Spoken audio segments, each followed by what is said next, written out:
Yes. We got our first win and our first 3 points in World Cup qualifying. But don't get it twisted.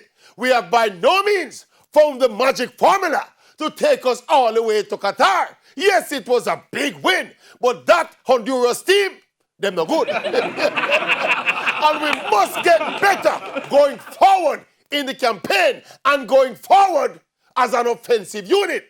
Yes, we love the heart and the soul and the fight and the tenacity and the commitment.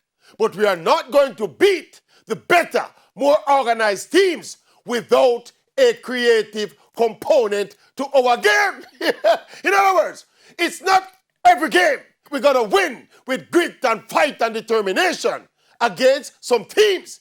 We're going to need some level of skill and creativity to break them down. And we know that generally, creative players don't work hard enough, and hard-working players are not creative enough.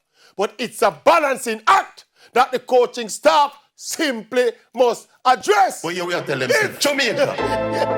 Yes. If we're going to get to that place,